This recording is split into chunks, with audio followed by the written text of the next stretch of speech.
We're in the midst of a huge transformation where our peers, communities, and workplaces are all really melding into one. Welcome to Reimagining Company Culture. My name is Christina Giordano, and I'm a partnerships and community manager here at AllVoices, and my pronouns are she, her, and hers.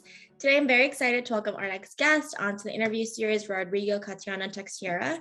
He is the D&I lead for EMEA and APAC at Uber. Rodrigo, if you could tell us a little bit about yourself, including your pronouns, and a fun answer to the question when you were younger. What did you say when people asked, what do you want to be when you grow up?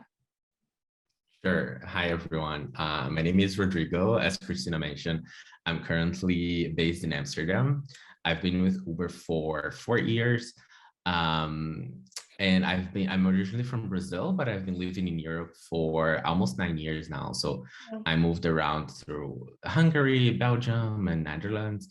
My pronouns are he and him. And I think the answer to this question, I had two, basically what I wanted to do when I grew up when I was a kid. Yeah. One was a person that sells hot dog on the street, like with those cards, because I always thought those cards were super funny and fun. So I was like, oh, that's what I want to do when I grow up. And the other was, in my city in Brazil, we used to have, in the bus, there is the driver, but there was also another person that collects change that, you'd pay for this person.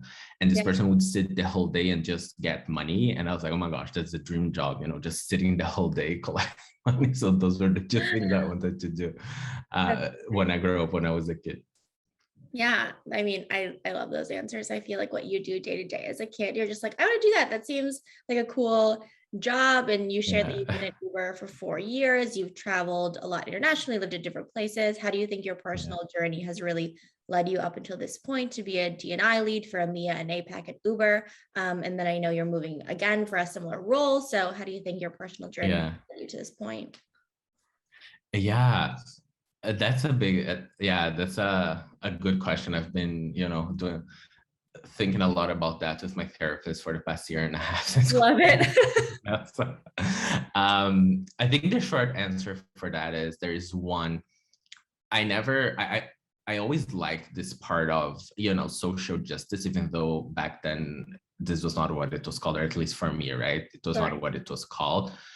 So at university, I actually kind of did 2 specializations. So I studied psychology once, so I kind of specialized in HR, but also in social psychology. I did a specialization in sexuality. So I was, in sexuality and gender studies.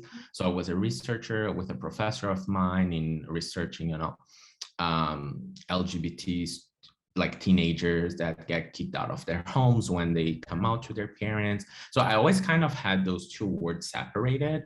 And this was like back in 2010, right? And then it's in my city in Brazil, D&I was not really a thing, like in Brazil as a whole, it was not a thing, but even in my city, it's even worse. So kind of a few years later, it's like, oh, those 2 things can be combined, actually. I can actually do both of them. So my journey that started at Uber as a recruiter, and I got involved in the ERG. So I was leading the Pride ERG here for the EMEA region.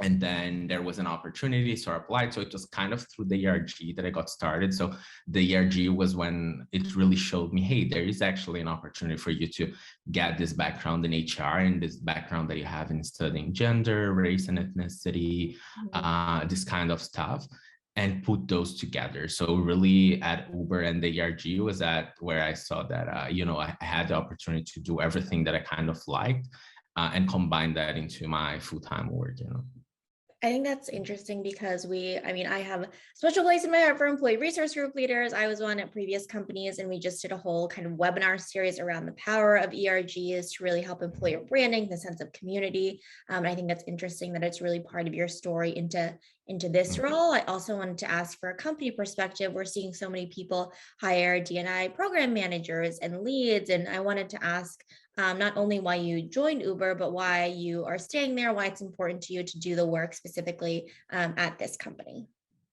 Yeah, sure. I joined Uber 4 years ago, so it was 2017. And if you recall, 2017 was a rough year for Uber.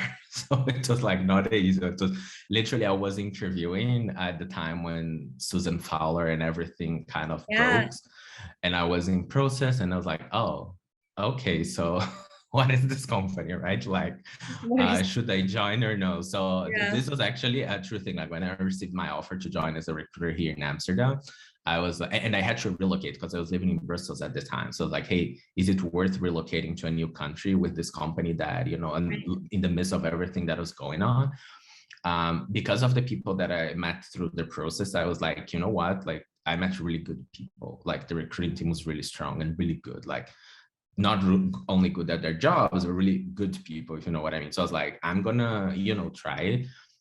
So this was why I kind of joined Uber. It was like, hey, it seems that it's not as bad as, you know, people were saying, or at least not as bad. This is not the right way of saying, but it, you know, the media, you never see the full story. So I'm like, you know what, I'm seeing something, but with everyone that I spoke, it was not exactly that story. So let me try and see it, right? And I really liked the product at the time. So I really thought that Uber was a way to, you know, democratize, is that how you say democratize? I don't think it is, like to give access to more people on transportation and et Yeah, make it cetera, et more cetera. So accessible, democratize.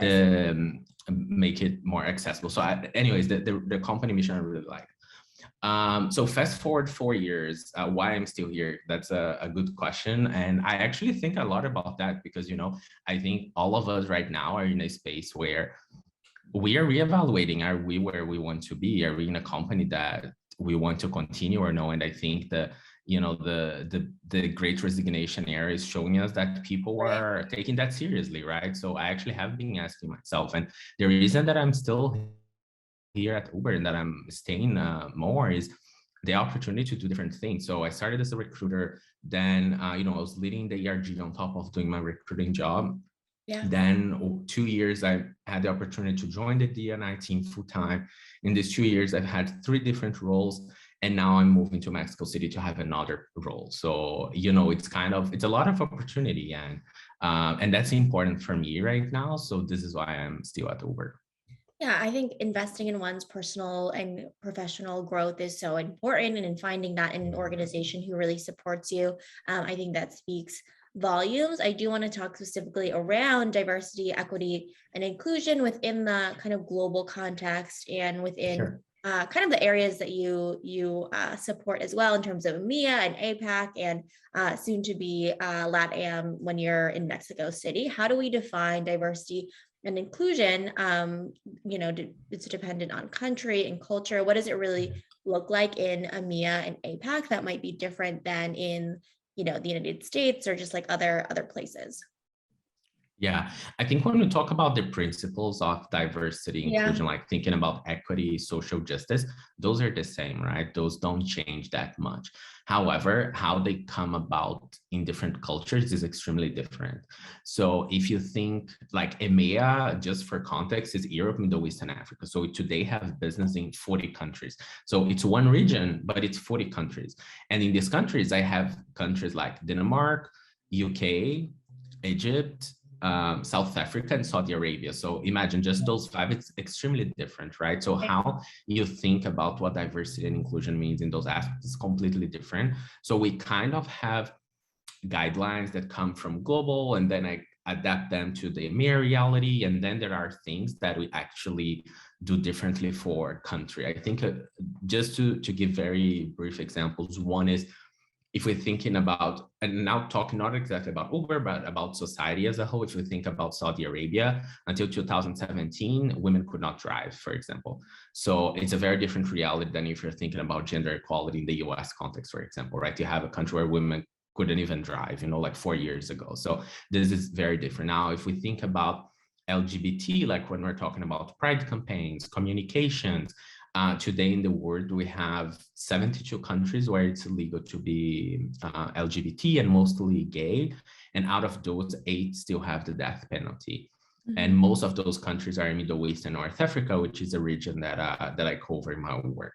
So when we're talking about pride campaigns, there are things that we do, there are things that we do not do, because we think about not only, hey, is it legal or illegal there, but even more so, depending on what we do, like, are our employees safe, right? Like, would that affect the personal safety of someone? So it is definitely a complex topic, thinking about how D&I, how you make it truly local, but it's also a fun part of the job. It's like, hey, how do you actually make it happen? And I actually really like this, having a mega regional role, because it makes it interesting.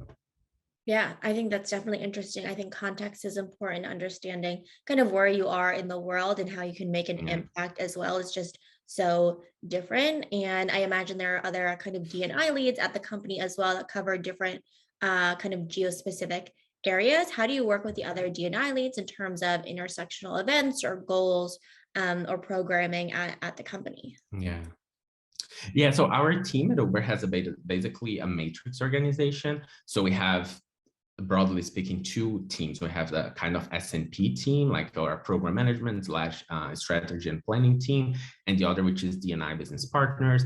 And the D&I business partners, we have global D&I business partners, which partner with the, someone at the ELT member for each business unit. And then we have the regional DIBP, which I am one of them. And then we do, hey, I do only one region, but I do cross-functionally. So we kind of have that matrix organization. What we try to do is to be consistent with the big, broad topics that we are addressing. So, for example, gender, obviously something that, has been on the agenda for a while. Race and ethnicity was something that was already gaining traction. And then last year, obviously gained, huge traction. So it's like, hey, what are the broad topics? How are we thinking about that? How are we thinking about systemically preventing bias during perf, for example, or during hiring? So those big things, the big buckets, is how we kind of work cross-functionally, or how I work with the other, the regional DIBPs. But then what that looks like is completely different. So many times, to be honest, we don't have that many, an event that we're doing together, or a project that we're doing so much together, because what race and ethnicity looks like in South America or Latin America is completely different than what it looks like in the Middle East. So it's kind of, can we combine? Like, not really, even though the big broad principle is the same. So it's more about making sure that we are aligned with the message that we're telling our leaders, like how we're talking about D&I with HR, with employees, with the leaders, like with the company itself, that we have the same philosophy, but how that manifests in the day-to-day in the projects we work can be quite different. And I think that definitely makes sense. I think it goes to mission, values, and alignment around what you're trying to convey as well. And I know you mentioned that you were one of the EMEA leads for Uber Pride. Do you work with employee resource groups in your role currently as well? And wanted to know too, on a larger scale, at a really enterprise, large size organization, how you see them playing into the larger picture of your kind of D&I strategy. Yeah, I do. I work with the ERG. So we have someone in the D&I team, in that kind of S&P bucket that I mentioned, PM, that actually works, that is a ERG program manager. So, he provides the thought, structure, etc. But the local DIBPs also work with the ERGs, just to make sure that the ERGs have a regional context, and that they understand what it means to have a Pride ERG, or a Black Hat, or parents ERG in that specific region, and that, the plans that they're doing match the overall D&I strategy as well. So the D&I business partners, the local ones, do work with the ERGs a lot. When I think about ERGs, there is obviously, a lot, right? Like, if you Google, hey, like, how is ERG important? People would say, hey, ERGs can, help with the marketplace. They can be focus groups. Like, all those things are really important for me on a personal level. And talking not only as a D&I professional, but actually as someone that was, an ERG lead for 2 years. Right. I think there's two things that really stood out to me. And I see that this also resonates with a lot of people, a lot of employees, regardless of where they are based. One is the sense of community. I think that is extremely important. And if we think about Uber's history and all the problems that we've had as a company, the ERGs were actually fundamental in that, turning point that Uber had in terms of culture and the shift in perspective, etc. ERGs were really important. ERGs were really catalysts of change because they were providing a community for the people that wanted to stay here. They're like, hey, it's not great, it's not perfect, but we still believe that the company can change. And the ERG was really there for people to provide that sense of community and belonging when not necessarily in other areas that might have been missing, And for me, once again, it has been true on a personal level to really get to know people outside of your work, because you know how it is with when I joined Uber, we were maybe 15,000 and then we got like to, I don't know, 20, 23,000. So sometimes it's hard to meet people outside your team, right? Outside of your region. And the ERG is how I really got to meet folks in other regions, in other teams. I traveled to the US a few times to have like ERG Summit. So I got to meet people from ERGs from other countries. So that was really good to have that sense of community. The second piece, which is kind of related to this, is that the ERGs can really be the voice of different communities for the company. And this goes both ways, right? It's both about, hey, the company can learn and understand from this, but also this is creating change for the community itself. And I think, once again, if I think about my experience and the experience of Uber in the past, like 2-3 years, ERGs have been really important in order to help HR, to help ELT, to help us from D&I understand what's going on with the employees, like how are they feeling, what are they thinking about a policy on, flexibility of work during COVID, how is that impacting it? So really ensuring that the voice of different communities is being raised to, D&I, to HR, to leadership. And I think the ERGs are really important because they kind of consolidate that voice and makes it, hey, it's easier for the right audience to hear because it's coming from one source that is kind of crowdsourced, right, from different people. So I think ERGs are really impactful in that way as well. Yeah, and I think the voice of the employee is really important too, especially in a distributed workforce and a global kind of company as well. No matter where you are in the world, you feel like if you do have feedback, whether it's positive, negative, anything in between, constructive, you want to raise it to kind of the channels that can take action on it too, whether it's your manager or the company at large. How do you kind of think about incorporating employee feedback? I'm sure everybody has lots of thoughts and listening into your D&I strategy today. Yeah, that's a good one. I think that a big part of my job is actually talking to people, right? It's like, and sometimes it's, I remember when I interviewed for my job, like Bo, who was our chief diversity officer, she was like, people think D&I job it's super glamorous, like, and especially today, right? Like everyone wants to get in, not everyone, but you know what I mean? Like D&I, it's a really hot topic. So a lot of people want to get into it. And just like, it's actually not that glamorous, big part of D&I job is just reviewing processes, like reading policies and seeing, hey, is this good? Is this inclusive or no? Like, could we do it any better? So there's that part of the job that is really like process oriented, and it's really like you reading, talking to people, reiterating. But the second, and again, I think this is a big part of the job, it's really talking to people. Not only the ERGs, but talking to different people at the companies, right? One thing that I have seen that happen, I don't know if it happens so much in other companies. I think it does from what when I speak to my colleagues, but at Uber, this is certainly true.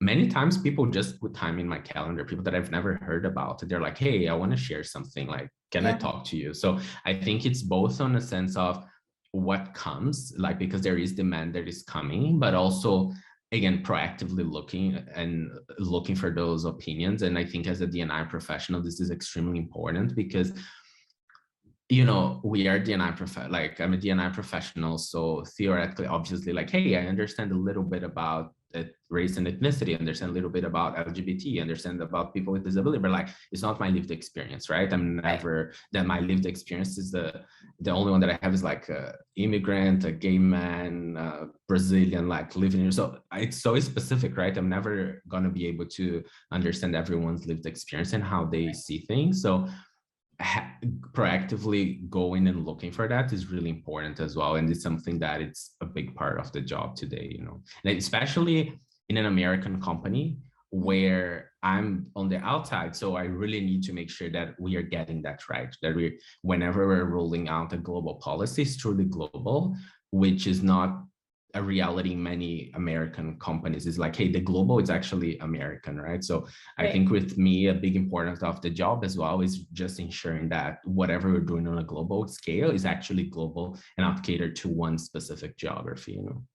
Yeah, I think that is really important as well in terms of context and the why behind decision making, and proactively seeking feedback and receiving it too is about building trust with team members as well. If people do feel comfortable to just book time on your calendar, even if they have only met you once or twice or just via Zoom, I think speaks volumes as well. And you've mentioned kind of lived experiences, and in preparation for our interview, I saw that you have been on panel discussions and been interviewed about championing LGBTQ plus diversity in the workplace. What do you wish more places were doing to attract and retain LGBTQ plus talent, with the caveat knowing that, you know, from a global perspective, different countries are in different places of their journey, but wanted to open up that opportunity to ask kind of what you wish maybe global companies were doing in that regard. Yeah. Well, I wish a lot, right? I think my team will tell you that I'm very like demanding stuff. So We love to see it's it. like It change, yes. no, yeah, exactly. It's like so, but that's a good thing, you know. I don't think it's a Yeah. bad thing, but I think like if I can name one, two, or three things specifically, one, and this is something that I'm trying to do at Uber, with our like here in region, it's like normalize different types of identities in like marketing campaigns. So not have only, you know, an LGBT representation during Pride Month, like in marketing Yeah. campaigns or in product, like have one in October if you're doing whatever, just a regular marketing campaign, put an LGBT couple there, or put someone that is non-binary, that, you know, so all those kinds of stuff. I think that we still have a long way to go, because even companies that truly care, that I know, like that I have contact, I know they care, but it's still that niche, right? Because it's because D&I is still in most companies, and I'll say if not all companies today that exist, D&I is not fully embedded in all the systems yet. D&I, it's like it's getting there in a few companies, but there is, I think, no company out there today in the world where D&I is completely embedded in everything they do.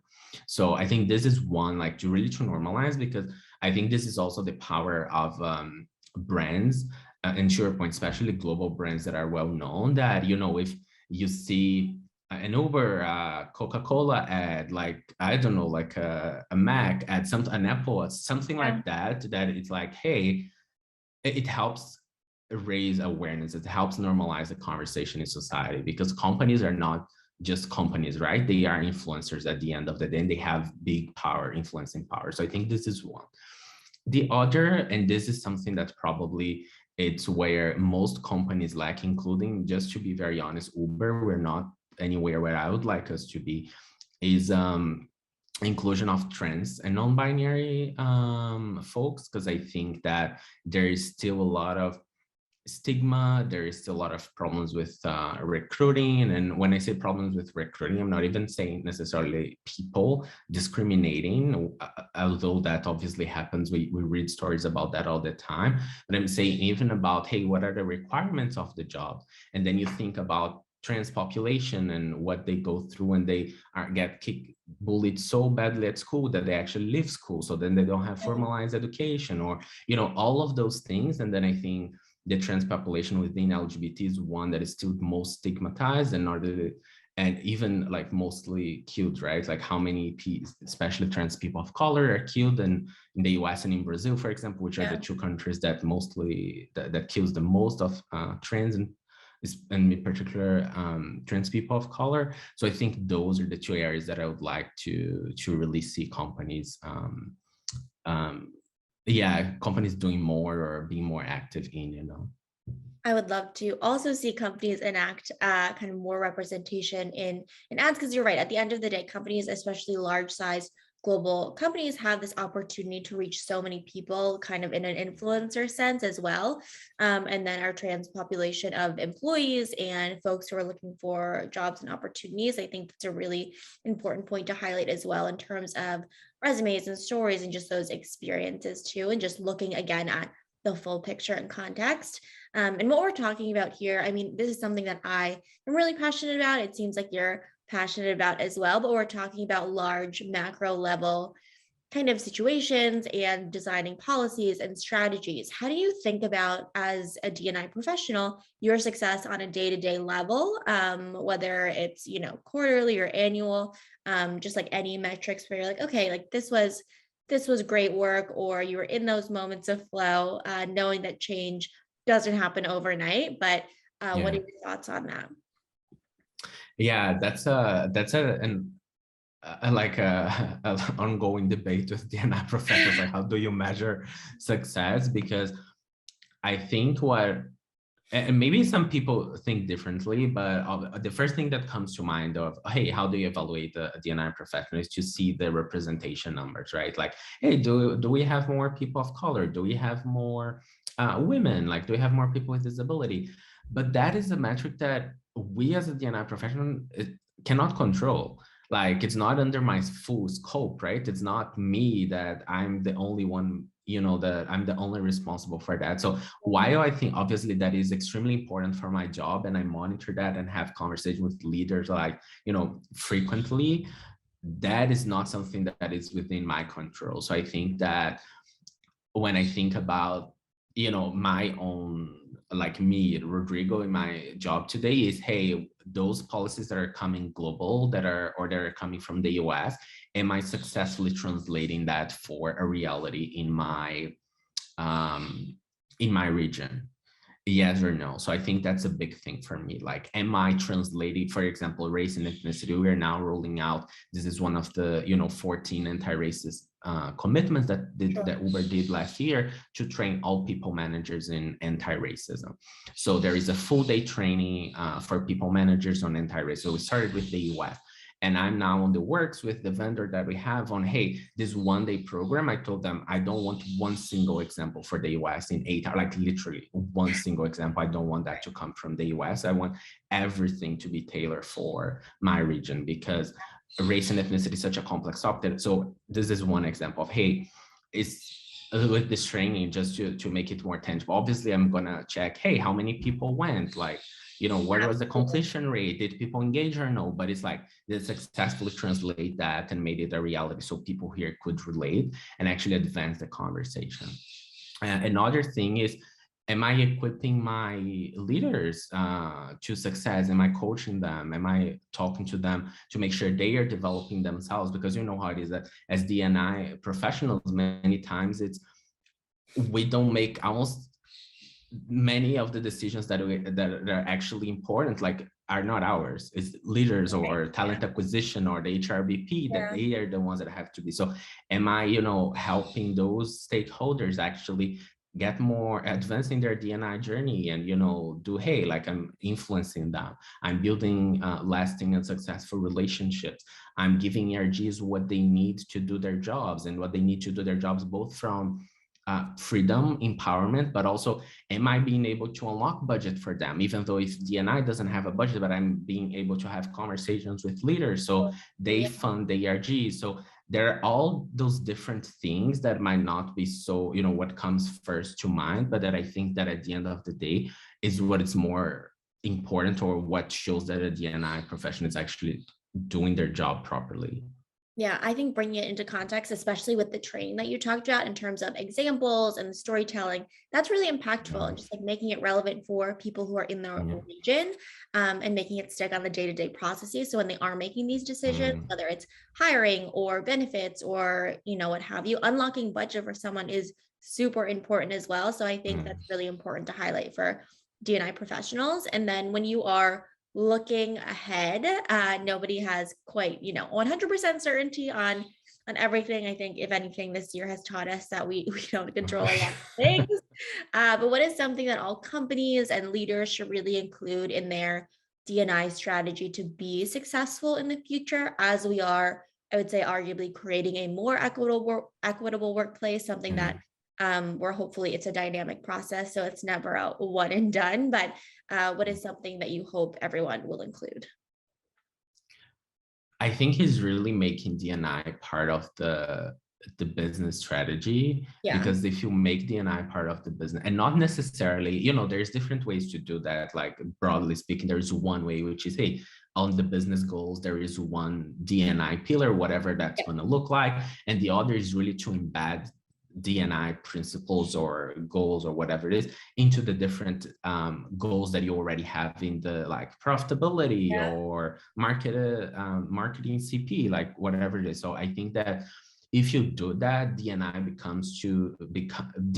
really starts to become something that is in the DNA of the company, rather than being something, oh, and now let's talk about D&I. Now let's take like one day of the month to do something D&I related, right? And D&I becomes part of every conversation that you have, and doesn't become something that, hey, there is the D&I team, or there is the HR that is talking about this. And I always joke that if companies, if we get to success to this, it's like I'm going to be out of a job, because and this would be the ideal world where D&I team would not need to exist anymore, because then D&I is so lively in the company that everyone is doing that they don't need someone to, hey, like here comes the D&I. Everyone, the marketing, finance, like the tech team, all of them are doing that. I think we're quite far from that. Really in the world that we live in today. But I think that would be, hey, how do you make D&I systemic and embedded in everything that you do, in all the processes? That's what you need to be successful, and that's how you make long-term change. Yeah, and I think what we're talking about too is around accountability, ownership, making it a strategic business imperative, and making it into everything that you're doing, processes, and ensuring that other people, like, it's not just Rodrigo's job to make sure that everybody, is thinking equitably. People need to have that internal work done as well. Do you have I'm sure you have many of these, but just like a proudest moment in your work where you were just like, this is something I was working on for a really long time and it's finally come to fruition, or it could be a day-to-day thing. It could be anything, really. Yeah, there's two things that I'm quite proud. One was when I was still leading the ERG. So I got over to be part of, to support the marriage equality campaign in Czech Republic. That's great. And this was in 2018. And just now they were actually voting, like 1 month ago. I think I literally saw that on the list, and I know that it was basically a month ago because I sent a follow-up email to everyone that was on the thread, and I saw that it was, wow, like 3 years later, basically. It's so I got Uber to do that in a country, like quite a conservative country, as Czech Republic. Eastern Europe is not that great for LGBT folks. So this is one. The other is that here in the Netherlands, we had an incident during Pride that it was not the best, but as a result of that, and it was something that we turned around in maybe a week or less. With the Dutch operations team, the rights team, we were able to add a button in the app that was, hey, I was discriminated during when I was using Uber. So it was a specific button for that. And this was in the Pride of 2019, so 2 years ago. And since then, this has been rolled out to every country. So now this is live to everybody. This was something that we started here as a result of a situation that was, not great, to be honest, but we were really able to pivot that and to do something. Hey, how can we create a product that is more inclusive for my community, right? For the LGBT community. And this is something that I'm quite proud of, to be honest. I mean, those are two really big things to be proud of. I think in terms of the first, for community and external impact, and the second, making a huge product impact for inclusive design, and also it permeating and investing in other countries and helping people, I think is really important and very intentional as well. So if you weren't in the room, or if you didn't suggest it, who would have? So I think that is important to note. I know we talked about an array of different topics, but is there anything that I either didn't ask that you want to share with our audience, or maybe 1 to 2 key takeaways that you hope people will bring with them after listening to our conversation today? Yeah, I think it's something that, my team is tired of hearing from me, but that I keep like just repeating it, is when talking about D&I on a global lens, that you really need to think global, right? That you really need to seek points of view or experiences that are, hey, how is this how is this read in different countries, in different realities, in different cultures? because one person is never able to fully understand, especially if you think about global companies. And this is something that sometimes D&I teams get wrong, it's because it's like, hey, in most companies, it's 1 or 2 people doing. So like, how do you actually, do all of that? So, but I think this, again, based on everything that we talked, is extremely important. And I would say it's one takeaway. Hey, when you're thinking about D&I, think about that culture lens as well of different countries, because that's going to make the strategy, whatever it is, if you are building a strategy for an ERG or for something like that, it's what it's going to make it more successful. Yeah, having that global perspective is really important, having that context, and you could make a huge difference like you have and continue to do at a company with impact on a global scale. Thank you so much for being on Reimagining Company Culture, Rodrigo. It was so great to speak with you and talk about your experience and where you see kind of D&I going in the future as well. Thank you. Thank you for having me. Yeah, absolutely. And as a reminder for folks who are listening, AllVoices believes in the empowerment of everyone in a company to speak up, and we know it's a requirement for the organization to succeed. Have a good rest of your day.